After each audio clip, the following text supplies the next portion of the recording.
Want to know how to create a podcast series that will attract, engage, nurture, and convert more clients for your business? We're breaking it down today, right here, right now. It's On Air Brands. You are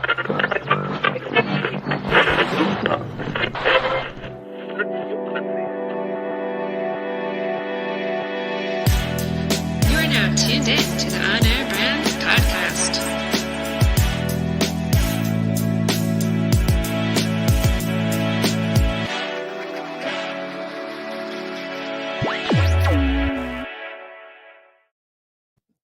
What's going on, everybody? Welcome to the On Air Brand Show. I'm Todd Giannattasio, along with my co-host Amber Fuhriman. Amber, what is going on? I am so glad you're back because you do that so much better than I do. Yeah, but I like to hear you, get in the seat there once in a while, give it a shot. Yeah, it was a keep you good on your change of pace toes. for sure. Yeah. I thought you did a It was good change of job. pace. So And it just thank goes to you. show, you have hundreds of episodes under your belt between this and your other show, More Than Corporate, and plenty of guest appearances, places, and you still feel like slightly uncomfortable about certain things, just like introing a show. And so for everybody out there who feels the same way, we all feel it, even the pros like Amber, it doesn't always go completely away, Ever. Yeah. I think I don't remember whether I was watching a movie or a show or whether it was real life. They kind of run together sometimes. But I remember hearing somebody say before they went on stage, like, if it doesn't make you nervous, you should stop doing it. Like, if you don't get those butterflies, if you're not excited about it anymore, then you should stop doing it. Because I think that there's always something that goes on in a show that either wasn't what I planned or that I'm like excited and kind of butterfly-y about. And that's a new word if you're keeping track of the dictionary. Butterfly-y. It can go there with interpretate and whatever else we have on our list. So, but that's one of the things that I love so much going into this topic that we're talking about today. It's one of the things that I love about podcasting is the imperfect nature of it and the way that it allows you to connect with people in a completely different level. And that's gold when you're a business owner. Yeah, for sure. I was thinking about this the other day when I saw a commercial or Instagram clip of something, a promo for a new improv show that's on Netflix with what's the guy's name from Silicon Valley, Middle Stitch and I don't know, whatever. But they have an improv show, and it's like literally the two guys. They go up, they take words from the crowd, and they're doing funny stuff on stage. Blah blah blah. And like that stuff, if you're into it, is hilarious. Yeah. And what's interesting about it, and what got me thinking around what you're saying about having a podcast as a marketing channel is when we sit down. If we were to go into a movie theater to go watch a movie, and it was an improv, we'd be like, oh my God, that was terrible. Horrible. It was so obviously poorly planned. They didn't know what they were doing and blah, blah, blah, blah, blah.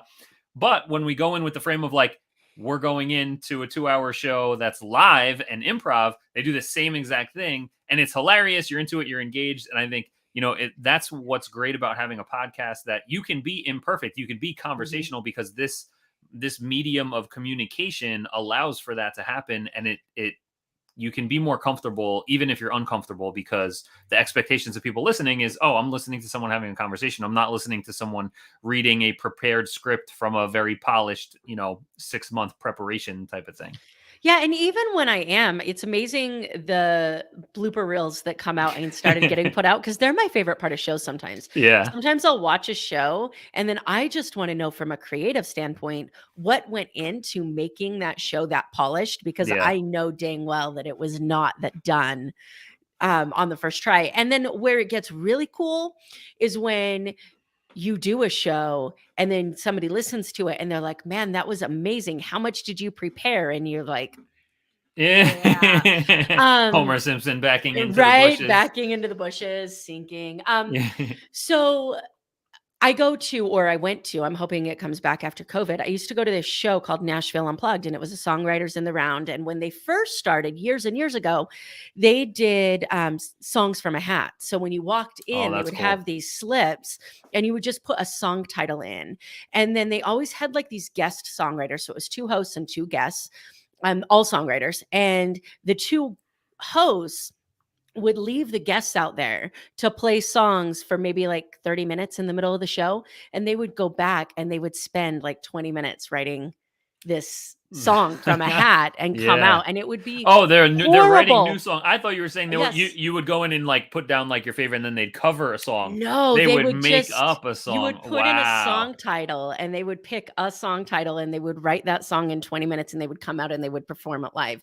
And you're in I mean, it was in a bar setting, so people Right. are assholes in a bar setting. Yeah. And they're Especially after they've taken the time, you give them too much time in there while you're writing this. yes. That also puts the time pressure on. You got to get back out before they're too unruly. Yes, yes, yes. So these song titles were not like easy and they were Mhm. rarely appropriate. So, but what was so cool is you got to see the talent that goes into creating something Mhm. creatively and doing it well and doing it imperfect but perfect at the same time. And Yeah. I think that that's that line that us as podcasters want to get to. We don't want to be so out of it that people are like, man, when did she start doing this? But we don't Right. want to be so perfect that people are like, man, I could never do that. I can't relate to her. Right. Yeah. That's something I heard I forget what I was reading or listening to, but it was talking about something that helps brands, and this is going to be part of what we talk about today in planning out a podcast series that will engage and nurture your audience, is that people they like brands that are more human and more approachable. And when you come from that more polished and professional to buttoned up, depending on your industry, like you're going to come off as not approachable to people. And so actually being more professional looking could actually be a detriment in a lot of industries. Yeah, absolutely. One of my absolutely favorite stories is the Charlie Jabaley Nike story. Are you familiar with that? I don't, well, that name doesn't ring a bell. So, I mean, he's known as CEO Charlie, but he was a music producer. Cliff Notes version. You guys can go get the YouTube video if you want to watch it. He was a music producer, ended up leaving the music world because he was completely miserable.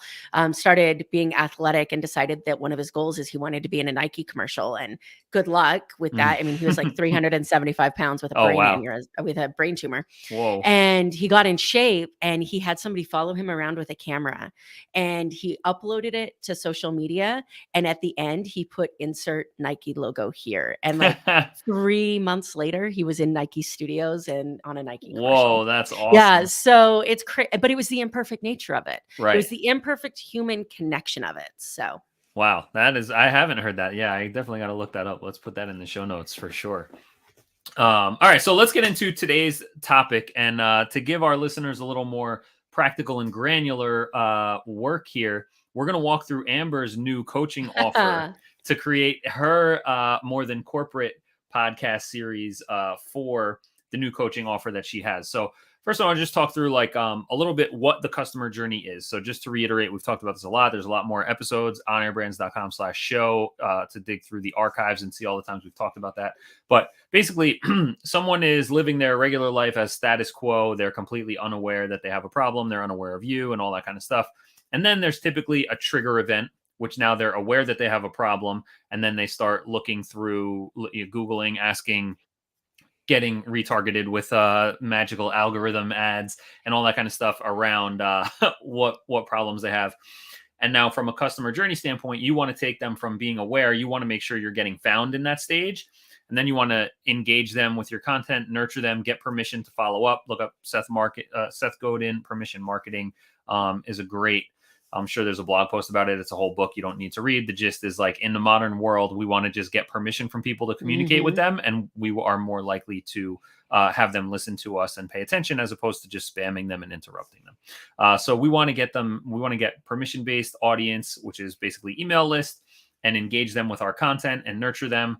And then we want to put them into, when they're qualified, into a sales opportunity. Sales, if you sell stuff online, that's sending them to the product page. If you do it on the phone, getting them on the phone, or whatever your sales mechanism is. But we basically want to take people from when they become aware that there's a problem they want to solve. We want to get their permission to put them into our audience. We want to engage them and nurture them, and then advance them into this sales opportunity stage where you can sell to them appropriately.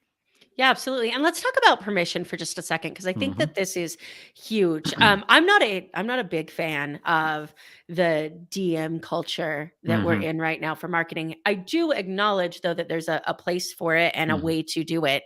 And it's interesting to me because the last Facebook group that I joined, I had like 4 or 5 people blind message me and be like, "Hey, check out this Facebook group and here's the link." And it's like this long message you got to scroll Mm. through. And I remember saying to myself, I swear to God, the next person that messages me asking me to join their Facebook group. And then like 3 minutes later, I get this message. And the message is like, "Hey, I've got this Facebook group and this is what we do." And I'm like, crap, this Facebook group sounds cool. But I just said. And so I didn't respond. I didn't respond. The person reaches back out to me. And what was really cool is it took 4 messages for me to give them permission to send me the link. But Mhm. they never sent me their Facebook Oh, group that didn't name. include a link in the first one. They Oh. never sent me their Facebook group link. They never sent me the name of their Facebook group Mm. until I gave them permission to do so. So Interesting. it's never that first message that feels spammy. It's that first message with spam that feels spammy. Right. So you can Yes. do this in a way, even if you're in the DM culture, you can do this permission-based marketing in a way that gets permission before you give them any information about your product. Yeah, that's awesome. I love that. And yeah, you want to qualify people for the stuff that they want, see if they're interested in, and all that kind of stuff. And that's great. And we always talk about the length of time of a customer journey and the buying cycle. And Dean Jackson's got some great stuff on this. Andre Chaperon's got some great stuff on this. And they talk about where, like, out of your any given audience, the average person is not going to buy from a brand until about 90 days after their first interaction. And usually it's like within a 2-year window of when you're going to get sales. And I think, like, in Dean's presentation, he talks about, like, 50 of your target audience that you get into your engaged cycle, 50% of them will ultimately buy from you over the course of years. 15% of those 50% will buy within 90 days. So 85% of your sales are going to come from people who have been in your ecosystem for more than 3 months. Right. And so that's also the importance of a customer journey. Now, this also is, varies depending on industry. Like, when you're an attorney and someone needs you in the middle of the night, that buyer cycle is about 20. It's however Yes. long will you accept the collect call from? Yes, um, exactly. And, to put this into perspective just a little bit too, we've talked about being top of mind, and we're going to go down kind of that path a little bit today with the email marketing and permission-based marketing. But I have a training coming up starting tomorrow. And I just bought my books for that training. And when I was thinking about who was going to make these books for me, the printer that was top of mind sends me a weekly newsletter with comic strips in it ah, and nothing about printing. And so I was yeah. Googling and I'm searching, and all of a sudden I'm like, wait a minute, Friday Funnies does printing. And I couldn't even remember the name of his Huh, business. I just remembered Friday's Funnies. And then I that's had to go great. through and search my funnies. So Yeah, yeah. this top of mind thing is huge. Yeah, yeah, for sure. And so, to just kind of articulate something that everybody kind of knows in the back of their head, but you probably don't think about, but, like, just a quick, like, 4 steps of, like, what's happening from the potential client side, right? Like, there's a trigger event where they realize they have a problem that they need to solve, right? So then they start searching on Google or YouTube or asking friends. Obviously, people are just constantly scrolling through social media, but at that point is when they're going to see your content, either in search results or in their news feed, if you're putting it out in front of them, either organically or you're running paid, whatever. And from there, then they're going to consume your content. They're going to consume your ad. They're going to click over to your website to either consume more content, like if you're running traffic into your episodes, or, like, I like to actually flip. I like to do the permission part first. So I like to actually Mhm. build the audience with what we call lead magnets, something they put their email address in, and then drip out the engagement content, as opposed to, we do it both ways, but I like to do that permission part first, and then drip out content to them. And then once they've been consuming your content and you've got them qualified, they know, like, and trust you and all that kind of good stuff, then that's where you can start presenting them with whatever your product is. This is also why I don't like launch style businesses, because if you launch once or twice a year, then you're not really available for people based on when they need your solution. You're kind of dictating it for them, which I don't really Yeah. love. What I really like about the way that you put your marketing together is that it provides a way for all of these other styles of businesses to work within. So Mhm. if you have a launch style business, you can do a launch within an already established email and marketing Yeah. campaign. But you can't do that if you don't have an email and marketing campaign. The Yeah. same thing with DMs. If you decide that you want to try this direct messaging route of marketing, you can do that, and it's going to be stronger if you have an email-based marketing Mhm. set up to be able to move them into. So I Yeah. think that your style of marketing provides for so much flexibility. Yeah, I mean, it's just having an audience. When you have Mhm. people that know, like, and trust you, then you're going to be able to do things. And don't get me wrong, when you have something new coming out, you can launch it to people, right? Like, you have a new coaching offer, so you're gonna announce it to people, whether it's one announcement or a whole campaign. It is a launch. I'm talking about the Mhm. people where, like, you can only buy my product for 3 days a year. Like, Yes. that's the launch. That's what I don't love, those types of things. So it's Yeah. like, yeah, you can run a launch, but then just keep it available for people as they find you and need you. So what does Yeah. that, like, actual content funnel look like? So one, we always want to begin with the end in mind. So, like, whatever the sales offer is going to be. So as we walk through this with practical examples, like, just give us, like, elevator pitch, 20 seconds of, like, what is your coaching offer that we're reverse engineering our content series here for. I want to make sure that I'm staying on the right point for the Yeah, customer yeah. journey side of things, Yeah, yeah. So or as we practically walk through the content that's needed at these different stages, I want to just give a practical example of your business over at successdevelopmentsolutions.com. So you have a sales offer and you have a Mhm. lead magnet with your life wheel goal planner, right? So, like, as we work backwards to that, what what's the 20-second elevator pitch for your coaching offer? I'm putting you on Uh, the spot here. I know you really are. Not that we haven't talked about this 100 times. Coaching offer is really designed to take people from where they are now to where they want to go. But the real problem is that where they are now is where they thought they wanted to go, and they can't figure out why it doesn't feel right. So it's helping them. They're in where you're talking about that customer journey. They're in that problem aware and almost solution aware, Hmm. but they keep realizing, like, man, I worked so hard to get here, right? I worked so hard to get here. This Yeah. has to be what I Yeah. wanted. So that whole feeling. Yeah. And so to help people with that, you created this awesome goal planner that you call it the life wheel, or I want to give proper credit to where this life wheel idea came from. Oh God, I don't know. It was Okay. introduced to me as a life wheel, but it's Okay, floated gotcha. around so many times. So you have this awesome thing. It's over at successdevelopmentsolutions.com/life wheel for anybody listening that wants to set it up, check it out. It's a free download. It's a worksheet that, it helps with goal planning, smart goals, and in a way that I hadn't seen. So if the life wheel thing is not from you and your coaching branch, like, it's not something I've seen popularized yet. I like it a lot. Well, Um, I mean, I took the life wheel, which was given to me by my coach when I mhm. first started working with her. But the way that I've put it together in that website and Yeah, in that the worksheet, PDF. Yeah, yeah, is completely unique. yeah, yeah. As It's far as I super know, cool. I've never seen it like that. Yeah, yeah. So for anybody who's really struggling to kind of break through and it's time to really set some different type of goals that are going to be more fulfilling, like, this is the kind of thing that you need to learn how to set your goals differently so you can get this free worksheet. And that's the lead magnet that you're really driving people into and then nurturing them into, hey, if now you have a little bit of clarity on the direction you want to go to, how are you going to get from there to here, or from here to there, whatever. Yeah. Like, that's where you hire Amber for, right? So you basically, for that, you want to start attracting people based on their trigger events, right? So a couple of things that you want when you're planning out a podcast series, and you want to start with that attraction, right? Like, in that awareness stage, how can you make sure that your ideal clients are finding you and that you're visible? And the goal here, again, is getting people to know that you exist and start consuming your content. So a couple of different types of content you want to have in this attraction phase is hot topics and questions in that audience. And there's two different ways. Like, when we say hot topics, like, immediately you think about, like, oh, something that's timely.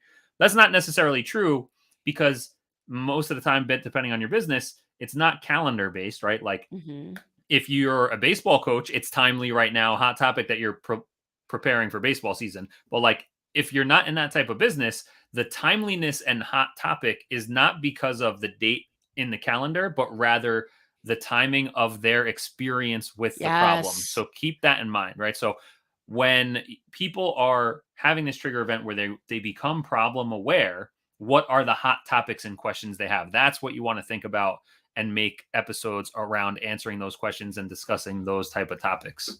Yeah, and on that point, when you're doing this, this is where the willingness to be imperfect, the willingness to be vulnerable, the willingness to go to those pain points is really important. I was at an event talking to a marketer, trying to figure out very much how do you cut out the noise, Mm-hmm. and how do you get people to listen to you? And it just happened that we were at a bar having drinks after the conference, and he says, well, I don't know, how did I do it? And I said, what do you mean?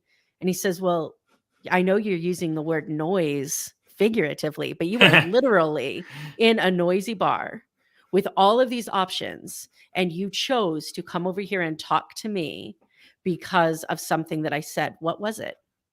And I was like, you like touched me to my soul of my pain point. And he's like, yeah, so how deep are you going with your clients? And I was like, shit. So be really like, be willing to go to that painful place for them. If you're in a coaching space or a place where those pain points are really emotional, then you need to get more vulnerable. If you're selling sod, maybe, you know, the issue isn't quite as heartbreaking. Right. Although I know some people who take their lawn really really seriously. That's true. So Yeah. And you're right. And you know, that vulnerability is what creates, like we talked about before, that approachability, right? Like, it's not that you're so perfect that you're not approachable and like, oh, they couldn't understand what it's like to feel this way. yes. Who was I listening to the other day that they had been coaching people, or I forget exactly what the offer was, but it was something where their results that they were getting people, or their business had gone so far into the 9 figures that they had to stop talking about the numbers because it became unrelatable. But they knew that it wasn't true. They were relatable to the people that were starting the journey or earlier on in the journey, but they had come so far that their story then became unrelatable. So showing those vulnerabilities and everything, you know, is definitely a better way to create that connection, to cut through the noise, so people do want to follow you and hear what you have to say. Yeah, and take a minute to really like check with yourself. Here's the mindset side of the way that I handle this. Take a minute to check with yourself and remember what it was like when you were in their position, because 9 times out of 10 you understand their problem because you've been there, because you solved it for yourself or for somebody else. And too many times what we do as content providers is we talk to the problem from where we are now, instead of to the problem from where our customer is. And so take time to really put yourself back in that spot, and remember what you saw, heard, felt, and experienced, and then talk from that space. Yeah. And I thought you did a great job on your show. I actually texted you on Friday when your solo episode came out. This is over at successdevelopmentsolutions.com. Unlearning Old Habits, which is, let me see if I can pull your number up, episode 246 of the More Than Corporate show. But it's funny because you had been telling me that you're like, I think, you know, I'm thinking about doing more interview stuff. You know, you do the one interview and one solo. You're like, I want to do more interviews. And I heard that solo episode. I'm like, no way. I'm like, you actually need to be doing more solo episodes, because this is the stuff that connects with people and really resonates in telling these stories. And so I think if people want to hear a good example of what you just described, that's the episode 246 on the More Than Corporate show that you did last week was a really great example of that. Yeah. I as soon as I heard it, I don't always text you when I listen to episodes, and I did. I was like, yeah, I know this is the stuff you need to start doing more of. So that was really good. But, you know, so for the attraction content episodes, hot topics and questions people have based on their current state of awareness, that they just started experiencing the problem. And you want to talk to them about that stuff, and you want to give them a pathway and show them the light on like getting away from their pain, getting them to their desired destination, and helping them solve their problem. That's what you want to do when you're starting to attract people. And, you know, based on how you market your business, you want to do some keyword research so that like the titles of your episodes can show up when people are actually literally searching Google, and all that kind of thing. But that's the attraction content, is the hot topics and questions people have when they have that trigger event. help them get away from that current pain, show them the path, and introduce them to the journey that they're about to go on to solve their problem. Then we get into the engage and nurture stage of the content. And the goal here is twofold or threefold, really. Is number one, we want to get them to know, like, and trust us. And we want them to become an educated buyer of our product or services. An educated buyer is always going to be a better client. And we want to help advance them into that next stage where they want to take action. So to get people to know, like, and trust you, this can happen in individual episodes, or it can happen in, you can combine these into them. But, one, you want to tell your story so they understand your background. They see how that, you relate to them and they relate to you, knowing that you've been on the journey already and that you're a couple steps ahead and you can help guide them. You're reaching your hand back and pulling them up forward with you. You want to discuss your values so that, again, like, your vibe attracts your tribe. You want to make sure that you're putting out your true personality. This is where being authentic is super valuable for your business, because when you put out the right vibes, you attract those type of people. So when you put out your true self and you show your values, you're going to attract people with those same values. And again, they're going to become great clients because you guys have those same type of values. Yeah, absolutely. And then also on the educated side of things, so many people used to think in an old method of sales that, just get them to sign, get them to buy, and you'll walk through everything else later. I want my clients to understand what to expect, both on the law firm side and the coaching side. Yes. Because I never want that client that calls me like 4 days after they sign a retainer agreement for either business and is like, wait a minute, where are my results? Like, why is this not happening?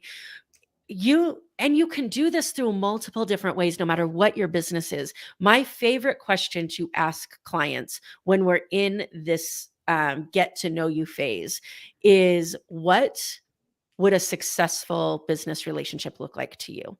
If we enter into a business relationship, how do you know that's a success? Because that tells you right there everything that you have to do and everything that's important to this client. Yeah, that's great. And that goes right into the next thing on my list here, which is your methodology. And you want to explain that to people, right? And make sure they understand, what does this process look like? Is that something that they're interested in going through, right? Because if you help people get from, from New Jersey to California, and they want to get to California, that's great. Hey, we got great comfortable seats and all these kind of things. That's awesome. It's like, but it's a train or a bus and it's not a plane, right? Like, you want to make sure that they understand. Or they're not going to California. Well, right. Of course. But that's also very important. And then in this part to get, the know, like, and trust is tell customer success stories. Bring on customers and clients to do interviews if you want, but telling the success stories of the before and afters and what their experience was like, and all that kind of stuff. Again, like, in a way that becomes relatable and helps people, because one of the big subconscious objections people have to buying is not really talked about, and that's, they believe in you and your business and your product. They don't believe in themselves to achieve success regardless of you, right? And so the more you can show, hey, these other clients, I was just like you, our other clients were just like you, where you're at, you can do this, and we'll help you do it, right?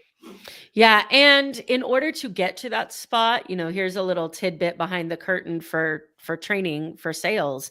In order to get to the I don't trust myself, you have to get past the time and money objection, because those will always come out first. So if you're out there and you're talking about your product or service and you talk to somebody and they say, oh yeah, I just don't have time, or I just don't have money, bullshit. Yeah. So you get to figure out what that really is, and you never get to the real answer if you stop there. Yeah. And the last two parts that I have here in the know, like, and trust piece of the engage and nurture is sharing industry insights. And so the point of this is not necessarily to make your audience an expert in your industry, that they don't want to be an expert in the industry and all that kind of stuff, but it's to demonstrate your authority and expertise. So whatever those trends are, whatever data is, putting out content that talks about that. So follow some industry news sources that put out data or news reports, and just pull the headlines or information, and then give your framework that I like for this, for could be your podcast episode or social posts or emails, anything, any piece of content is like, here's what's happening in the world that's relevant to you. Here's what it means for you. Here's what you can do about it. And then here's how we can help you with it. Right. So you can take any news, any data, any piece of information, and use that framework to, demonstrate your expertise and authority, and then help the people that are paying attention to you. Yeah, absolutely. And when you're doing those shows, the way that you just described it is so perfect because you hit every single one of those desires of how deep they want to go. Mhm. And then the people who reach out to you afterwards and say, "Hey, this really hit for me. I'd love more information on that." Number one, you get to turn that into another episode because I promise they're not the only one. Yep. But now's the time that you get to have a conversation with that person and say, "Okay, before I continue talking to you about this, how deep do you want me to go? How Yeah. much do you want to know?" Like, too many times in all of the content creation and communication with our clients, we get more stuck on what we want to talk about instead of what they want to hear. So Yeah. really, as you're creating your content and your strategy and your marketing strategy and everything that we're talking about on this episode, think about what your client wants to hear, not what you want to say. Yeah. Yeah, for sure. And the last piece of the Know, Like, and Trust podcast series, and we're gonna have to make this a two-parter. So we're gonna fill out the how to create educated buyers with your podcast and how to convert your audience into actual sales opportunities. We're gonna have to do that next week because we're pushing up on time. But the last piece here in the Know, Like, and Trust content is credibility, which happens with those industry insights, but it also happens through stories about your experiences and stuff. So how can you, through a podcast, say, that you have a certification or credit, or you've been featured somewhere, blah, blah, blah. Like, we both have certifications out the wazoo and all different types of things. But like, I'm not just going to have an episode and be like, "Hey guys, welcome this week. I'm certified in these 11 things. So hire me and we'll talk to you later." But rather saying, talk about your experience. You actually did a podcast episode a little while back. Time is an illusion, but but it was about you had gone to an event, and you were Mhm. like, "Hey, last week I went to a training somewhere or a conference, and like here was my experience on the travel and what I took away from it." So I think that's a great way to do it. Is, hey, yeah, I got certified in XYZ, so I can help my clients with something specific, and now I have the credibility to prove it. But here are some key takeaways I got from my learning experience. And so telling stories like that is a way to connect with people while still showing your credibility, or even doing recaps of stuff you've done in other places. So I've been in Forbes a couple times about different topics. And so what I did in my own ads was recapping that and say, like, so grateful to have been featured in Forbes, about email marketing tips. Here's 4 of the major highlights in the article that they published, and it's this, this, and this. And so I'm able to kind of, toot my own horn a little bit, but there's also practical value there. And so telling stories, recapping highlights, and those kind of things are ways that you can, kind of get your credibility in front of people, but without being too, self-centered, braggadocious type of thing. Yeah, and just to kind of tease what we're going to talk about next week, but also tie it into this topic, this is where, as you're getting your story and your message out and you're promoting your show and you're doing it on social media, especially with TikTok and Facebook being so video based now, and Facebook really focusing on reels, this is where you get to pull somebody aside that you met at a conference and do a quick 2 or 3 minute video talking about something, and then create that into a podcast. I can't tell you how many podcast episodes I've done from a hotel room at an event because there's something I wanted to talk about then.